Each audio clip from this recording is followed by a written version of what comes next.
Welcome back to What's New in the Lou with Alexis Zotos, presented by Kaldi's Coffee. This is your can't miss weekly podcast helping you stay in the know in St. Louis. We're talking about all those can't miss events, the best new restaurants that are opening, but most importantly, the people that make St. Louis the best place to live and visit. Stick around for the end of the episode because we're going to give you a calendar of events happening this week so you know exactly what you are doing during the week and over the weekend, because it is officially summer in St. Louis. And personally, that is my favorite time of year in our city. And one of the best ways to celebrate summer is to be out on the water and to be outside, which is why our guest this week is really quite perfect. We are joined by Matt Green. He's the executive director of River City Outdoors. And people might know you more for Big Muddy Adventures, which is, all the cool adventures you guys do out on our rivers. Yes. Thank you for having me. Yeah. Appreciate Thanks it. for being here. Happy summer. Yeah. Summer's great. I'm with you. St. Louis is amazing in summer. Right. I mean, I know we've got humidity and it's hot, but when you're on a river, that really cuts back on that humidity For level. sure. And I'm a dude with curly hair, so humidity's Right? a problem. But yeah, I still love We it. make it work, right? We got to make it work. All right. So for people who don't know exactly what you guys do, talk to us about River City Outdoors and why it's a passion for you to get people outside. Sure. Yeah. So River City Outdoors is a not-for-profit foundation focused on making the outdoors accessible, inclusive, and transformative for people in St. Louis. And so that's a lot of words. Yeah, what do they all mean? When you exactly. say all that, what is at the bottom of the day? That's not right. End of the day. What does it all mean? Well, so the outdoors, we all live on Earth. We all spend a lot of time inside, but we don't spend a lot of time outside, right? I think we do. Yes.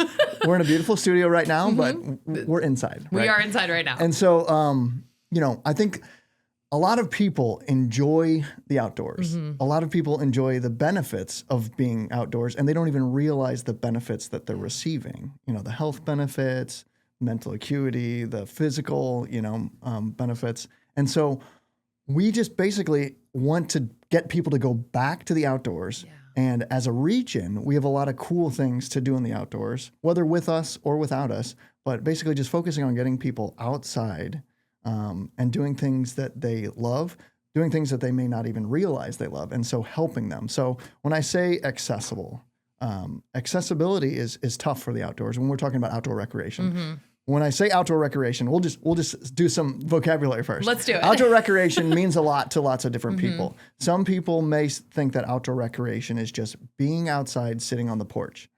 I don't necessarily think that that's that, but some people do. You're outside. To me, recreation involves moving and all that. So outdoor recreation typically in the industry is like doing hiking, doing bird watching, walking around in your local park, riding a bike. And then there's also various tiers within that. Like there's my level of bike riding and then probably your level of bike riding. And then there's mountain biking and there's, 100-mile rides on the road and all that. So outdoor recreation means a lot to lots of different people, but really at its core is just doing stuff, moving your body outside. Accessibility, when we talk about accessibility, it means getting outside and doing those things outside. Being in an urban area like St. Louis doesn't mean that you have access to outdoor amenities like rural communities may have. I'm going to use Colorado as the example. Okay. Like everybody loves Colorado. I love Colorado. A lot of people move to Colorado because they have accessibility, proximity to things that are in the outdoors. And they built a lot of towns close to these things like mountains and rivers and trails and whatnot. In an urban area, it's harder to get to those things, but we have them. Yeah. And that's the irony. We are on a river. Yes. We're on multiple rivers, depending on when you look at the region. But not everybody, a lot of people feel disconnected to our river system. They do. They really do. And, the rivers are what made us. And that's why we love them and we like to recreate on them. But we have a lot of other things in St. Louis, like our park system is top notch. Our city and county park systems in St. Louis are amazing. And so those are the things that we're trying to get people to get outside their house if they live in an urban area, like many of us do, and just go to the things that are like close to home. So accessibility, getting to and from the things, the outdoor amenities and being able to do those things, that's one. Accessibility also is like, you need to own things to be in the outdoors, to do outdoor activities. Walking and hiking aren't as hard because you just need shoes and that's it. But if you want to paddle or you want to mountain bike or you want to rock climb, you need a lot of gear and you need to know how to do it. So education's part of the accessibility and all that. So yeah, that's... How'd you get started? Like, how did you say, hey, I've got this vision to help people get outside? Yeah, well, I mean, I'm not gonna claim that this was my vision at all. I mean, that's, but as a young kid, I enjoyed the benefits of being outdoors. I spent as much time as I could in the outdoors, and it was always something that I just kind of enjoyed doing. I did scouts, I did, family canoeing trips, camping with family, and just tried to spend as much time in the outdoors. Probably not even realizing why it was important to me. But from a professional career standpoint, I was lucky enough to start working with Big Mighty Adventures 8 years ago. And, the origin story of Big Mighty Adventures goes back even more than that, 24 years ago. Big Mighty Mike Clark, who started it, he started it as a, kind of a passion project because he did this long expedition on the entire Mississippi River. But he's a teacher. And to him, he really loved educating and he loved youth and he loved this transformative experience that he had on the river. And so he wanted to bring the experience that he had on the river to the classroom setting as well because he knew all the benefits of it. So when I got the chance to work with Big Mighty Adventures, it was operating as Mike's, passion project, and it didn't have a lot of the back end business kind of necessary things to run it to the level that it is right now. And so Andrew Rue Yowitz, I'm not gonna say Andrew, that's weird. His name's Rue. Rue Yowitz hired me on to help kind of, run a bigger operation, so to speak. Because you guys have expanded beyond the initial vision. Correct. And so originally it was, when I first started, it was the first year that we got the contract doing rental operations, which is a whole nother thing. But let's just focus on the river trips for a second. So in 2018, we were running, maybe 30 trips a year, 40 trips a year. And they were trips that, anybody could book online. That was kind of a 2-year, it had only happened 2 years prior to me being there, being able to book online. Prior to that, it was a word of mouth. You want to go out on the Mississippi River? Go to this guy.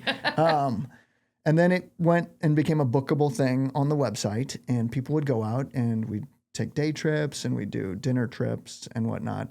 And we'd take out school groups, day trips, overnighters. And then over the last 8 years, we've kind of grown that and really kind of gotten our name out there in a bunch of different ways. And we've kind of dispelled these like concerns that the Mississippi River and the Missouri River are, for one, inherently dangerous.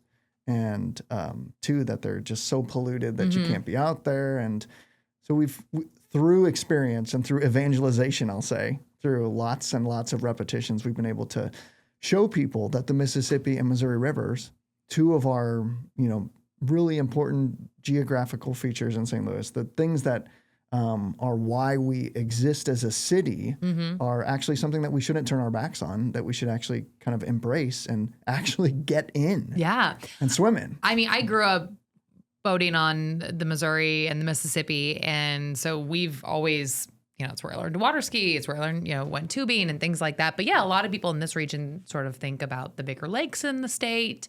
And they don't think about getting out on the Mississippi or the Missouri. Talk to us about what those trips are like. Let's go with the Mississippi, because that is the one that's sort of like, people are like, what do you mean I could take a canoe on the Mississippi? Right. So talk about those trips. What are those like? What is it like to get to see people experience our region from a way different perspective? Sure. Have you done a trip with us? I haven't. I want to. I didn't mean to put you on blast. No, you're good. Okay. So, have not canoed it. Have been on a bigger on the river boat. Boats, yeah, exactly. But have not canoed in the Mississippi. No, so the trips, we say that this is a full service guided trip, and you don't even have to have any paddling experience to do these trips. We take people out in 30-foot canoes. And so the typical canoe... This isn't like your canoe that you're taking on like the Merrimack or like the Black River, which is where I usually float. Exactly, yes. And those, you're responsible for steering yourself. These ones, we have guides that are trained and will actually steer the boats. The river is massive. In scale, it's massive. Mississippi is the largest river in North America. So In terms of width and length? In terms of flow, so the amount of water that goes through it. Okay. And the Missouri is technically the longest. Oh. And it meets the Fun Mississippi facts. just north of downtown. Yeah. And so, At the confluence. Exactly. And it's on our flag, right? So anyway, the trips are, you don't have to have any experience in the outdoors. You don't even have to like the outdoors. You don't have to know how to paddle. you probably should like it a little bit. I mean, it'd be great. We're gonna convince you that you'll like it after you get out. But you don't have to have any experience. We meet you. I'll use one trip as an example. It's kind of our defining trip. It's the catch-all trip. It's called the STL Riverfront Adventure. And we run that as a day trip. It's a 10 o'clock meetup. You meet us on the Cobblestone Levee, the historic riverfront, just to the east of the Arch. We meet you there. We get acquainted. We get in our shuttles, and we drive north to the farthest northern part of the city of St. Louis. And we put in at a park called North Riverfront Park. And lots of people, when they put in a boat on a lake or a river, it's like a motorboat, they have a trailer and they just put it on in. We actually we portage the boats into the river at North Riverfront Park. So we put in there and we paddle over to an island north of downtown. It's called Mosenthine Island, and it's 1,000 acres, and it's completely uninhabited. There's wonderful wildlife, and the river there, it has no commercial traffic, because there's a canal that goes on the east side of the river there. And it basically forces all the barges to go from downtown up to where the confluence is. So we have a stretch, a 9-mile stretch. You know where the Chain of Rocks is? Have you seen that before? Where the towers are, it's beautiful. There's no commercial traffic there because the Chain of Rocks is an obstruction. Right. And so the barges bypass that. So we are starting our paddle at this beautiful stretch that has no commercial traffic, that has an island that's untouched. And it's this beautiful natural setting in the middle of a 2.8 million person metropolitan region. I love that. So we stop, we have lunch, we hang out, we stop at a sandy beach. People don't realize the Mississippi actually and the Missouri up and down have sandy beaches. When the water recedes. We sit on those beaches all the time, all summer long. Yeah. And so we stop, we hang out, we have a good time, we take in the wildlife, we splash around in the water if we want to. And then we start our paddle and we continue through the port of St. Louis. So where the canal meets is when you start to see the infrastructure of the river come back. We pass under 5 bridges and we go past all the loading and unloading facilities for the agricultural industry and whatnot. And so we give just a nice little tour of St. Louis. It's 5 hours all in. And yeah, you see St. Louis from the water level. It's not, the river then isn't one of these things that you just drive over a bridge. You actually are at water level and you're looking at the river and experiencing it the way that it kind of not has always been, but the way it is right now. I was just looking at your guys' schedule of these. So you guys have these throughout the summer. If people are listening, they're like, wait, I want to do this, because that's exactly what I'm doing is I'm listening. I'm like, if I need a date, this sounds so much fun. How quickly do people need to book it? Can they bring their friends? Like what's that vibe like? Yeah. So, I mean, going back years ago, we were hoping to fill as many spots on our trips as we could, and we were never fully selling them out. Now we're selling out months in advance. Wow. Okay. Which is awesome. Yeah. And there's a capacity that we have just because we have so many boats and all that. But I would say that if you see anything that's available online right now, book it as quick as you can. It's an experience that's unbelievable. And once people know that, they tell their friends and then they come back. We have people, a lot of we call repeat offenders that come back multiple times. But yeah, we've got, I think right now we've got roughly 40-ish trips on the books from now till the end of August. And we've been releasing our trips in batches. So we did a spring drop, a summer drop, and then we'll do a fall drop later in the summer. USA Today readers have named Kaldi's Coffee the best coffee chain for the second year in a row. Since 1994, Kaldi's Coffee has built its reputation on thoughtful sourcing, careful roasting, and warm, consistent service that shows up in every cup. It's an honor earned through daily dedication to quality. Explore Kaldi's best blends and find your cafe at kaldiscoffee.com. Now, if someone's listening to this and they're like, you know what? Love the idea of getting out of the water. I don't know about getting out on the Mississippi. You guys have other ways to help people really experience the water, whether it's Creve Coeur Lake, whether it's the Post-Dispatch Lake in Forest Park. Talk to us about the other opportunities you guys have in terms of rentals for people to get out on the water. Sure. Yeah. So you're exactly right. A lot of people, like the Mississippi, is never going to be that thing. When you're talking about biking, right? Yeah. Like some people are up there, some people are never going to be there, and that's fine. We run since 2018, that's been kind of the next evolution of Big Money Adventures, where we started taking on the rental business. 2017 actually was the first year we rented stand-up paddleboards at Post-Dispatch Lake, which was cool. Which is the lake in Forest Park. If Yes, people don't know it is. that is the official name of the lake there by the boathouse. A lot of people don't really know that it's the name. But so our rental fleet, or our rental operation now has 4 locations, and we rent boats and bikes at 4 locations. The boathouse, Simpson Lake, which is in Valley Park. It's right on the edge of Kirkwood. It's off of Marshall Road. Creve Coeur Lake, and the Arch. At the Arch, we don't do boats, but we'll talk about boats. Okay. Bikes later. So you're telling me I can't stand up paddleboard on the Mississippi by the You Arch? can. People do it. What? Yeah. I mean, Really? you totally can. Okay. You need to know what you're doing, but you can. Okay. Good to know. But yeah, so we offer rentals 7 days a week at the boathouse and 7 days a week at Creve Coeur Lake. Okay. And then right now it's just on the weekends at Simpson Lake, but we're going to go from Thursday till Sunday starting in June at Simpson Lake. Nice. But at all those locations, you can rent, at the boathouse only, you can rent the pedal boats, which are the ones that seat 4 people. My kids, that's one on our bucket list for this summer because they see them when we go to Forest Park and they always ask if they can go out on it. And they're at the age now where I think I don't have to worry about them just jumping into the water. Yeah, it's definitely a good like starter. If people aren't comfortable with the tippiness of a canoe or or steering a kayak, the pedal boats are the perfect thing for getting comfortable and taking a family and all that. But yeah, we also do canoes, single kayaks, double kayaks, and stand-up paddle boards at all the other locations. That's awesome. Yep. I did remember one time getting stuck out on Creve Coeur Lake on a paddleboard because the winds picked up so strongly, and we literally had to just get to the shore and walk all the way back around. Yes. Yeah, that's a windy lake. But really it's beautiful. Yep, it really is. Yeah, it's 320 acres. Wow. So it's massive. That's huge. Yes. I knew it's big because when I one time did a half marathon, I used to do practice runs around that whole lake. It's like a 6-mile loop around. Yeah, it's a good run. It's the largest, fun fact, it's the largest natural lake in the state of Missouri. Really? It's an old bend in the Missouri River, actually. Really? So yeah. I feel like I need to look at it on a map. Interesting.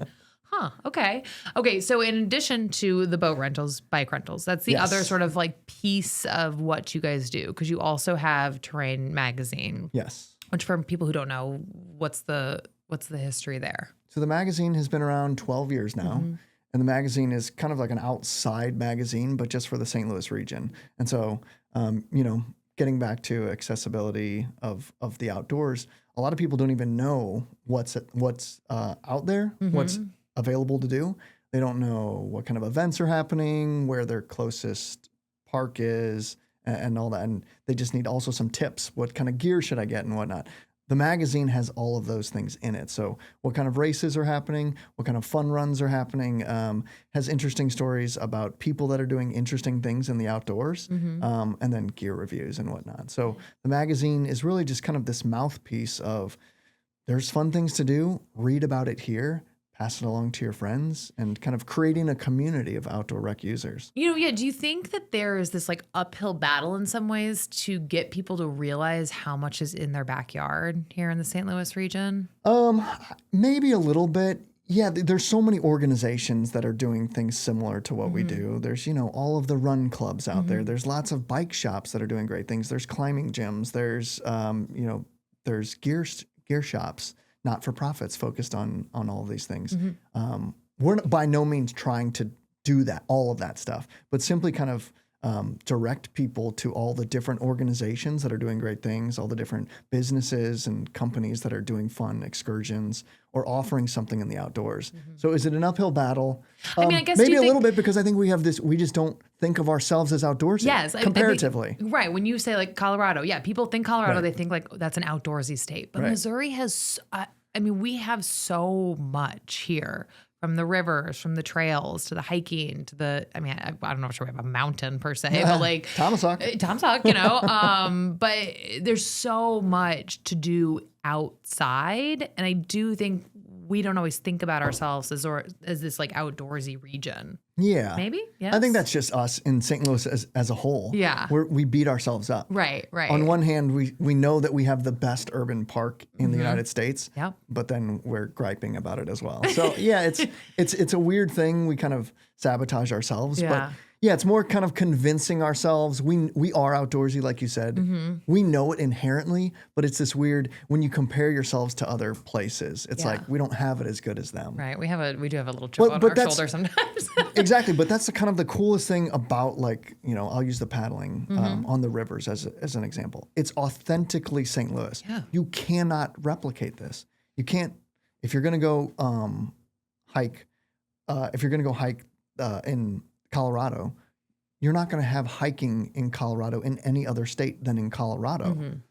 Likewise, you're not going to have paddling on the Mississippi River in St. Louis other than in St. Louis. Right. It's so authentically St. Louis. I mean, it's how we got started. So it's as a city. We're not imposters by doing this. It's just we're taking people to our backyards. Yeah.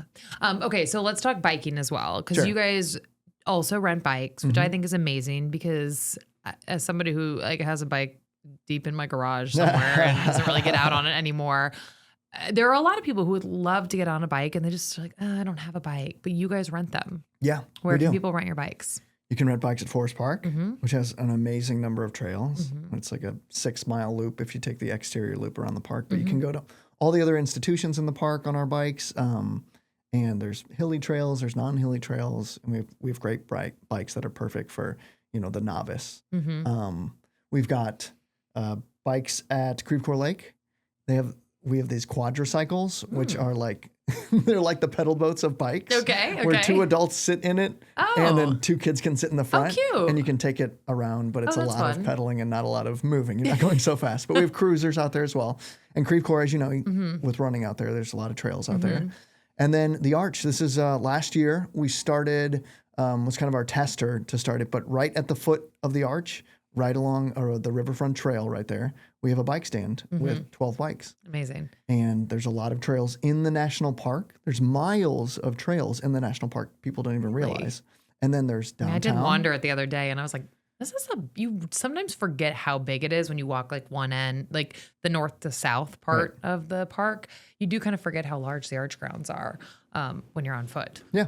For sure. You can do it faster on a bike. You can cover more real estate. Yeah, you can go straight downtown, and there's a lot of new improvements in the infrastructure for biking. We've got downtown. the new Brookline Greenway. There's so much going on.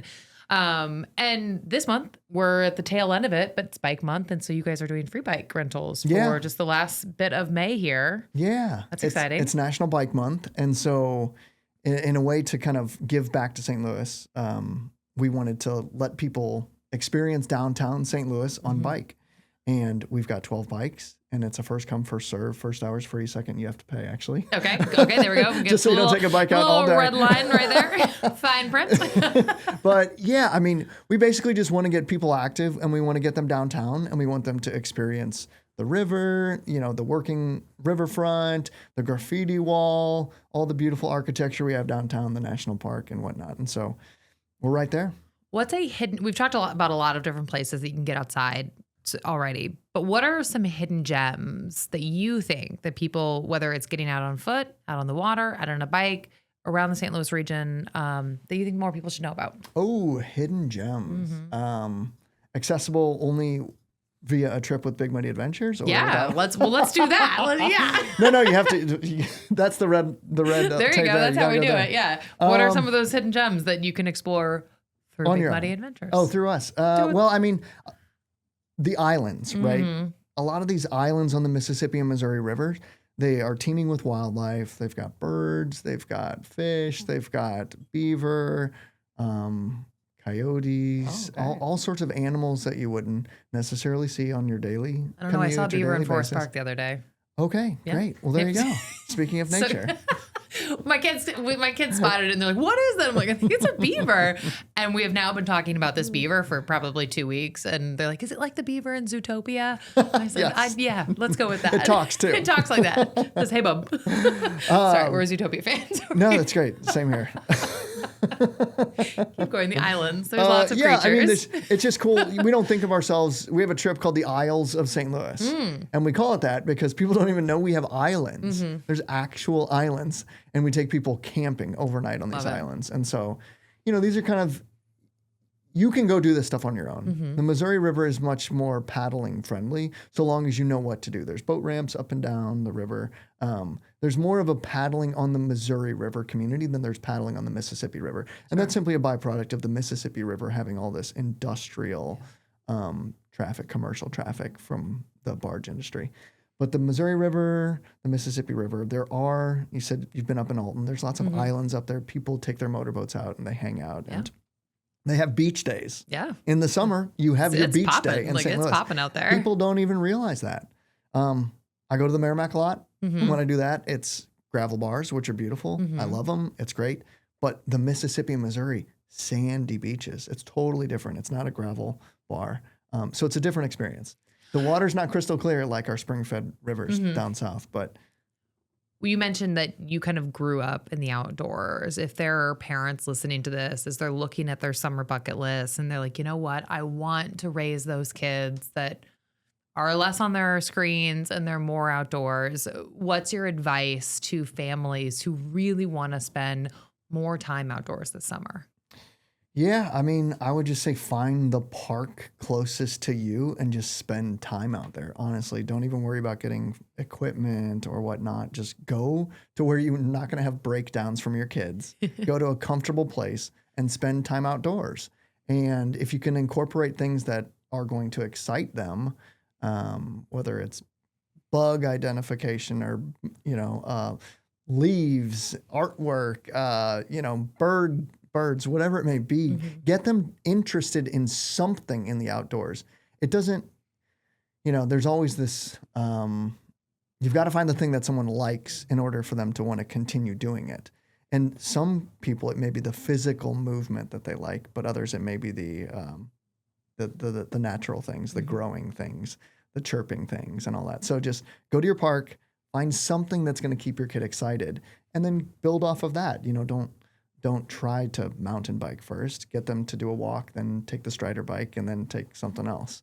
Go to places, I'd say that, speaking of equipment, accessibility, go to places that it's kind of a one-stop shop, right? It's easy to get carry out because you don't have to cook the meal.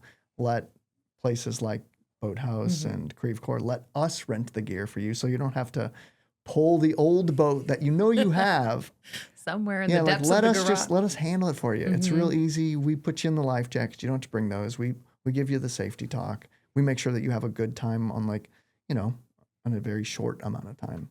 What for you is the biggest win after you get to see somebody experience, paddling the Mississippi or even just taking a paddle boat out on Post Dispatch? Like, what for you is the most feel good part of it all? Probably just like the confidence building, really. It's someone doing something that they thought was objectively scary, or that's not for me because I'm not a person that typically does this, or I don't look like people that I've seen do this. So yeah, just giving people the accessibility, creating the accessibility to give people the opportunity to do these things, things that they may have never seen themselves doing.